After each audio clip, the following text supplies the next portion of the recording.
Hello दोस्तों, please subscribe button press करके बेल icon को जरूर दबाएं हमारे चैनल को सपोर्ट करने के लिए और हर वीडियो का नोटिफिकेशन सबसे पहले पाने के लिए।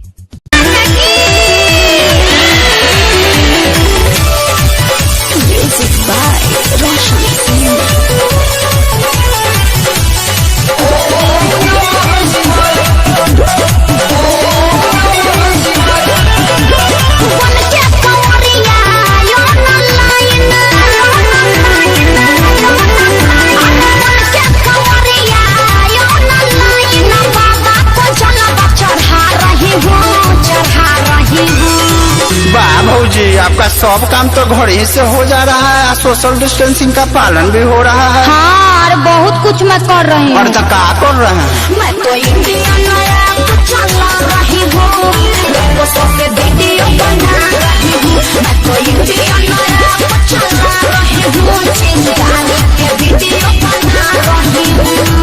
तो सही कर रहे हैं भौजी, मन चंगा तो कटौती में गंगा। हाँ तो और कहा ये है।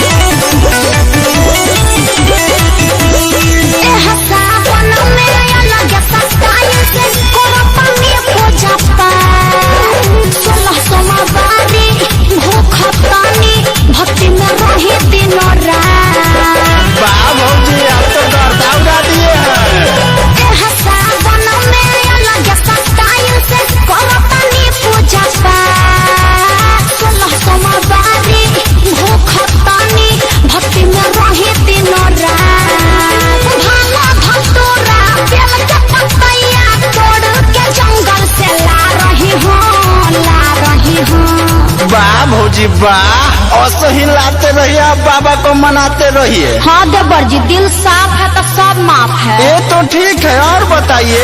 तो इंडिया नया चला रही हूँ, लोगों से वीडियो बना रही हूँ।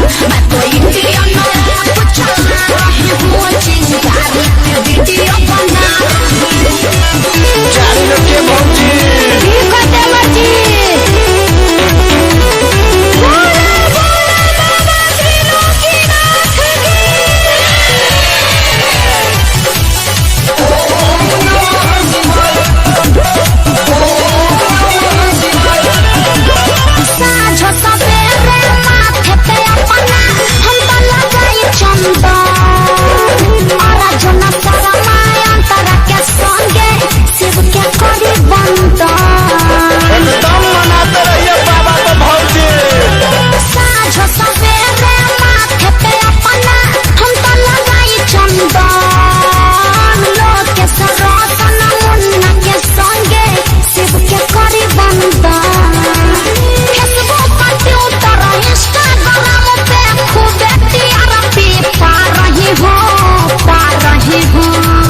भौजी आप तो स्टार हो गई हैं, ऐसे ही पाते रहिए, बाबा को मनाते रहिए।